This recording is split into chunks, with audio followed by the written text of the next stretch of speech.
Question in the back of your mind. What do you value? It's a very simple question, but there's many different answers. It's a very simple question, but your answer determines where you stand with God. In Proverbs chapter 16, verse 3, which we read just a moment ago, it says, "Commit your works to the Lord, and your thoughts will be established." It tells where our commitments are. It answers that your answer to this question displays how every single person in this building's life looks. And so I ask again, what do you value? The story that always comes to my mind when it comes to values has always been the rich young ruler. If you will, flip over to Matthew chapter 19. We're going to read some verses from there. Matthew chapter 19, we're going to start in verse 16. It says, "Now behold, one came and said to him, 'Good teacher, what good thing shall I do that I may have eternal life?' So he said to him, 'Why do you call me good? No one is good but one, and that is God. But if you want to enter into life, keep the commandments.' He said to him, 'Which ones?' Jesus said, 'You shall not murder, you shall not commit adultery, you shall not steal, you shall not bear false witness, honor your father and mother, and you shall love your neighbor as yourself.' The young man said to him, 'All these things I have kept from my youth. What do I still lack?' Jesus said to him, 'If you want to be perfect, go sell what you have and give to the poor, and you will have treasure in heaven, and come follow me.' But when the young man heard this saying, he went away sorrowfully, for he had great possessions." He was so close to being considered perfect, as Jesus says it in this passage, but he went away sorrowfully, for he had great possessions. And we see where his values were. We see the lot of the rich young ruler in us. When our worldly desires in this life start to creep in, they always seem to want to overcome the spiritual ones. When we get to the point where the worldly things are overcoming the spiritual ones, we have to know when to take a step back. We have to know to do the right thing. And you can have a ton of different values in this life, but God has to be number one, plain and simple. And don't get me wrong, I love doing fun stuff. I love playing sports. I love hanging out with friends, all the stuff. But when our worldly desires are outdoing our spiritual ones, we have to know when we have to take a step back. Because no matter what you do in this life, whatever, how much you love to do something, God loves you more than that. I promise He does. And are we going to be able to match His love? Absolutely not. But how much effort are we willing to give to try? 1 John 4:19 says, "We love Him because He first loved us." So when I ask you the question, what do you value? And your first answer isn't God, that's where your problem is. Should you value family, friends? Of course. But God has to be number one and never lower. And why is He number one? Because He's the one that's going to lead you in the right direction 100% of the time and never lower. So I want us to think about this. If God's willing to lead us in the right direction, if God's willing to give us whatever He has for us 100% of the time, then why aren't we? And the thing that all of life wraps around, the thing that we base everything on in this life is time. And let me tell you something. Our clocks are always ticking. What you value in this life is where you're going to spend the most of your time. Even towards the beginning of time, we had Noah. If you would, flip over to Genesis chapter 6. We're going to read a few verses from there. Starting in verse 5, it says, "Then the Lord saw that the wickedness of man was great in the earth, and that every intent of the thoughts of his heart was only evil continually. And the Lord was sorry that He had made man on the earth, and He was grieved in His heart. So the Lord said, I will destroy man whom I have created from the face of the earth, both man and beast, creeping thing and birds of the air, for I am sorry that I had made them. But Noah found grace in the eyes of the Lord." Noah found grace in the eyes of the Lord because his values were where they were supposed to be. His values were different from the rest of the world. Noah wasn't spending his time on evil things. If we go to Ezekiel, in Ezekiel chapter 14, verse 14, it says, "Even if these men Noah, Daniel, and Job were in it. They would deliver only themselves by their righteousness, says the Lord God. Here it's talking about how God would punish these large amounts of people due to their unfaithfulness to Him. And He mentions 3 men that even though everything around them, everyone around them was falling apart, these 3 men stayed faithful. Job, Daniel, and Noah. With Job, everything that he had was being taken away from him. Everything was going away. But he stayed faithful, and God blessed him. Daniel, instead of spending his time on worldly things, he spent his time praying to God. His values weren't pleasing others, but God. And Noah, he didn't let everyone around him stopping him from doing what he needed to do. And what if we took these principles in our lives? What if we had Job's patience with God, knowing that God was going to be with us no matter what was happening in our lives, knowing that it was all going to be okay? What if we had Noah's persistence, his work ethic, waking up every day knowing that God was going to wipe out the earth, knowing that everything on the ark had to be perfect, knowing that he could just fall in line like everybody else, but going against the odds? Believing that God was telling the truth and never turning back around. Now we just use the term never give up, and Noah didn't. I've been to that ark that's in Kentucky a couple times, and it's big, like really big.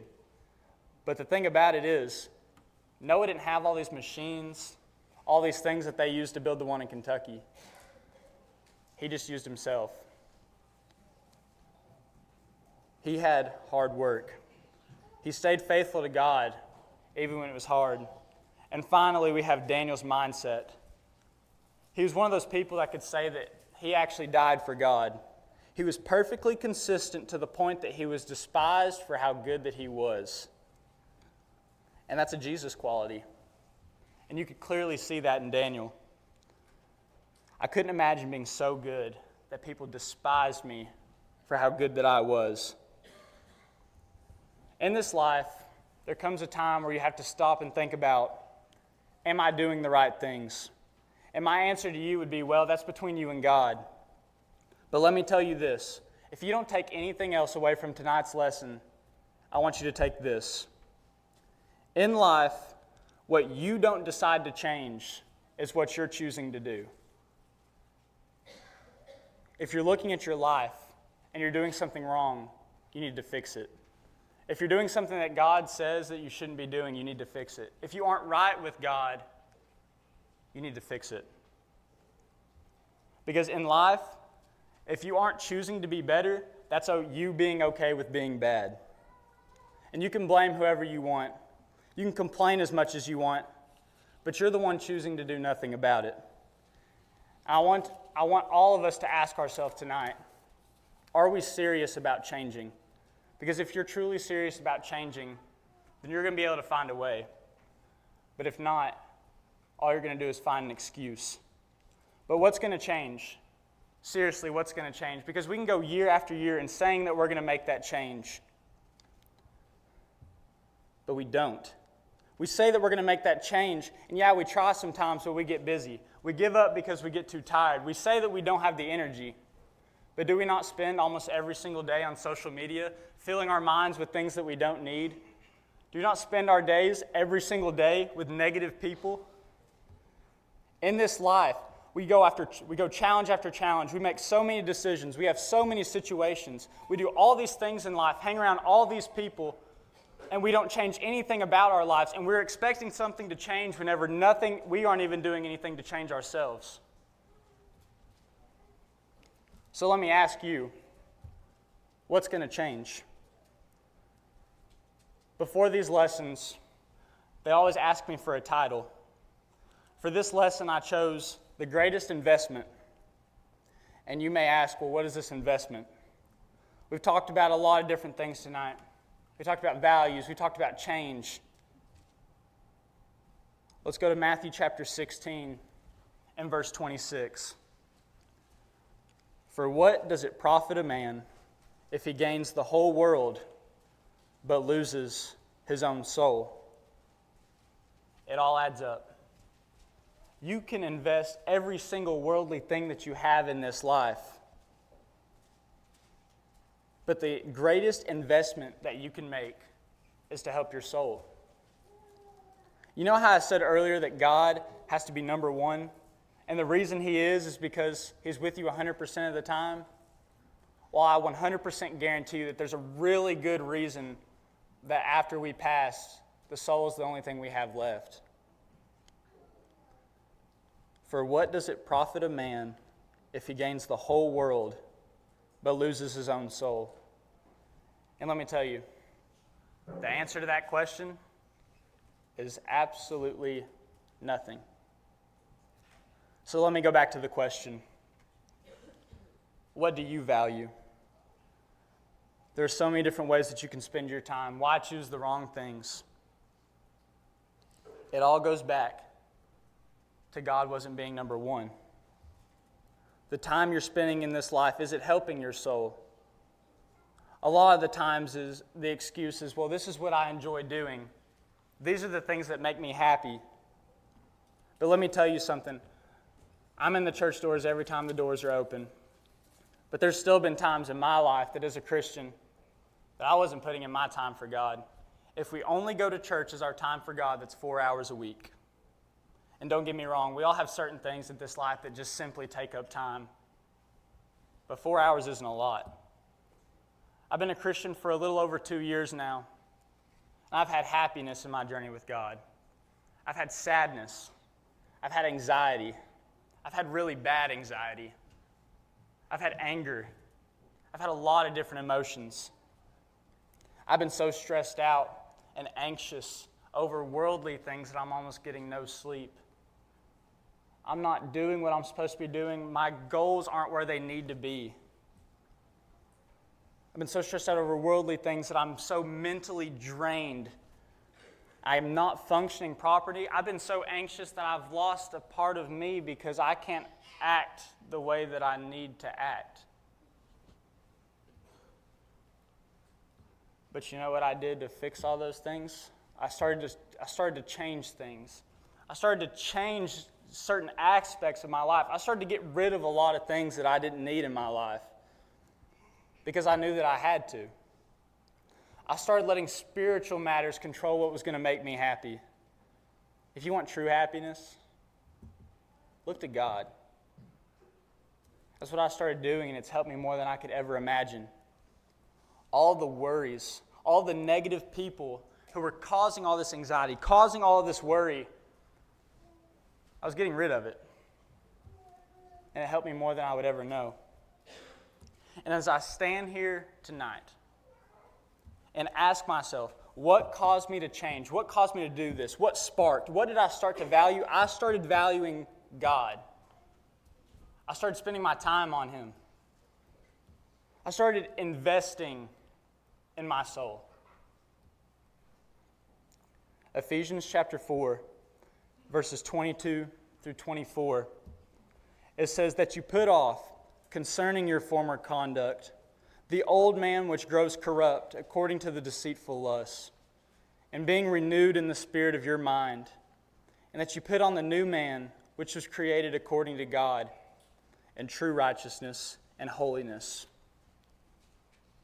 That old man that it's talking about, your old self, old being in the past, but more specifically, old meaning that there can be a new. And for those of you who take God seriously, you know what this new feels like. You know it feels better than anything you could imagine. If you're putting in that effort to become new, if you're putting in that effort to actually change, you're doing the best possible thing that you could be doing. Because there's no possible way into heaven without becoming new and making changes for Jesus. John chapter 14 and verse 6, it says, Jesus said to him, I am the way, the truth, and the life. No one comes to the Father except through me. There comes a time in this life where we have to stop. We have to sit. We have to realize that we have to start investing in our souls. Because eventually the time that you had, the time that I was talking about earlier, it's still ticking. And eventually that time's going to run out. And all the time that He gave you, He knows what you did with every single second that He gave you. And you can say you're serious about God as much as you want, but He knows. I look at all the youth here tonight that we have for Youth Unite, and most of us were at camp just a month ago. On Thursday night, when I had my final thought, the last thing that I said was, don't let worldly people put out your fire for God.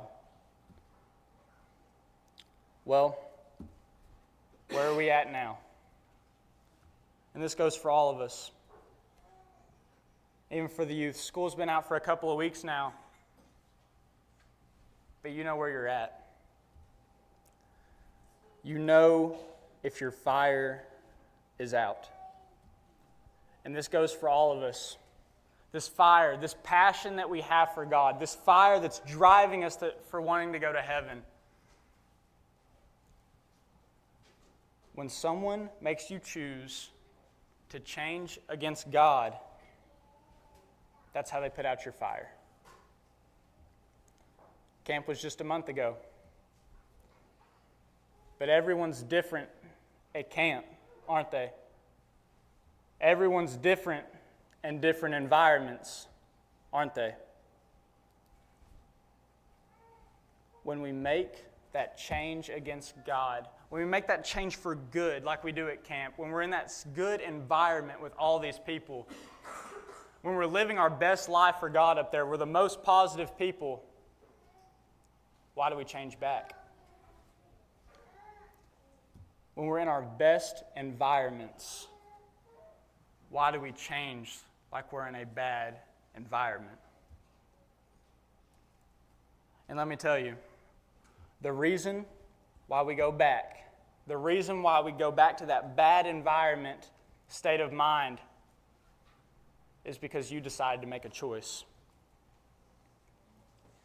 But you can start investing in your soul again right now.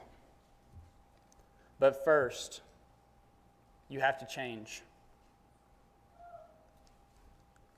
So the question that's been popping up multiple times throughout the lesson, what do you value? But let me change that just a little bit. Where do you want your values to be? And it all starts with you. You can't start investing, though, until you become a Christian. And there's a lot of different fears with not being a Christian. There's the fear with not knowing enough. And let me tell you, I've been there. 7 years ago, we were sitting at camp. It was a Wednesday night, and I was sitting there, went up for the invitation, not really knowing what I was doing. After my dad had a conversation with me, and I remember the exact conversation that we had, he said, hey, but you have sin in your life, right? And I was like, well, I mean, yeah, I have sin in my life. But he said, but you haven't done like the really bad sins, right? And I'm like, no, I haven't done any of that, so I'm good. And it's looking back after that, it always scared me because I didn't know enough. And I'd go year after year having that mindset, I don't know enough, I can't be a Christian. I don't know enough, I can't be a Christian yet. It took me 5 years after that moment, almost exactly 5 years, to finally become a Christian. And let me tell you, it was not worth waiting 5 years. Becoming a Christian makes me learn more than I ever had before. The fear of not knowing enough. It's just a distraction. It's just a block for achieving so much more with your faith once you become a Christian. And then there's also the fear of what the world will think. What's this person going to say about me if they know I'm a Christian? Do I have to start acting different if I'm a Christian? Do I have to stop pleasing others when I become a Christian? Do I have to stop getting laughs making fun of other people once I'm a Christian, it's a lot of things we don't want to give up. It's a lot of things that we don't want to come to grips with. But it's something that we have to do. It's something that we have to do because when you become new, when you become a Christian, you have to make a change. But you know what's worse than what the world will think of you after you become a Christian? Try being at Judgment Day after your time has ran out and sitting there looking at Jesus and saying, you know, these people got to go in, these people got to go in, and I thought I was just as good as they were. But they made a change. And instead you get the phrase, "Depart from me, I never knew you," for someone that you've been looking at your whole life, but you weren't willing to make that change. And you have to stand there and you have to look at Jesus and you have to say, "Jesus, I ran out of time to do what you told me to do. I didn't make that change in time." And you know how I said Jesus knows what we do with every single second of it? Well, he knows if you had enough time. I want you to ask yourselves tonight, is hell worth the risk of choosing not to change? What's hindering you from making that change? Why aren't we changing? Why are we going back to our old ways and not staying new? We have to choose to change.